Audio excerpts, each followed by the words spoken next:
Hey guys, how's it going? It's Rob Sutton, and today we're talking about the Amazon Dot and how this little contraption here has saved me and my family hundreds of dollars.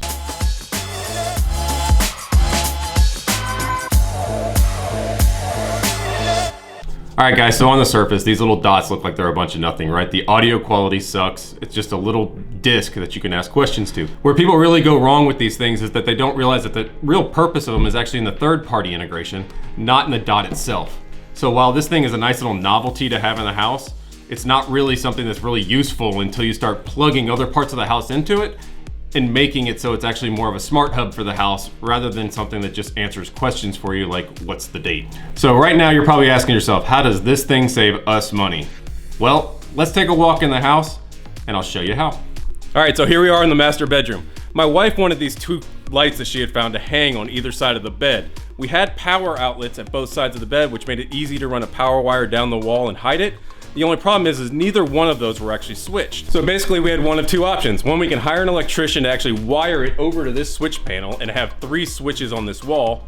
Or for $100 we got one Amazon Dot, 2 Philips Hue bulbs with their bridge, and here we go. Alexa, turn on the master bedroom lights.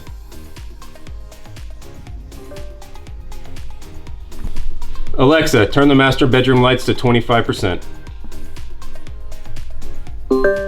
So we ended up getting 2 dimmable lights without having to add a switch or run extra wires. It really cut down on the cost of adding 2 switched lights over here beside the bed. We're fortunate right here in this area that actually we could have gone up into the attic and down. It probably would have been pretty easy. But what about an area that's not so easy? Let's take a walk.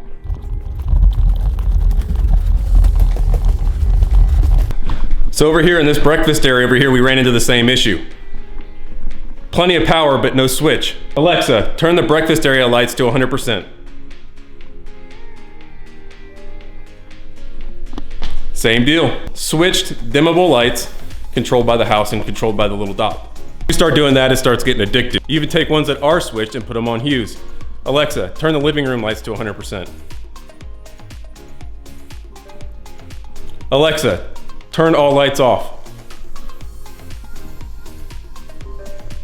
Alexa, turn all lights on.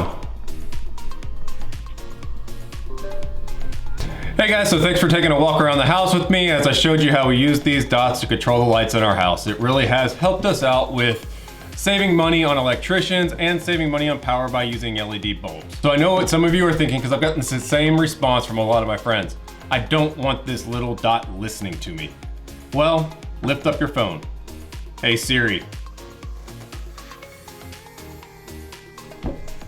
All your devices are already listening to you anyway. The truth is, if you want to listen in on my house, there's not really much to say. It'd be just listening to me and my family talk about stuff you probably really don't care about. Another really cool thing to mention that's actually outside of this whole Alexa integration. So with the Hue bulbs, you can actually hook them up to various apps.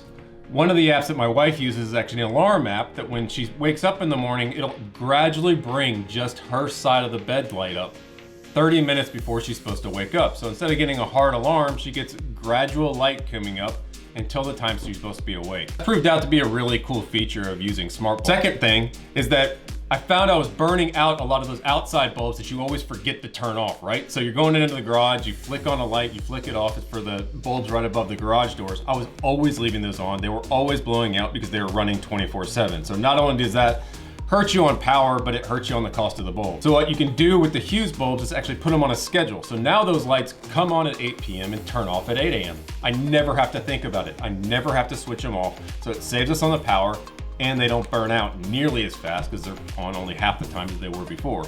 We do the same thing with the floodlights and any other lights like at the front of the house that I just don't want to have to worry about turning on and off. Now they're on a schedule.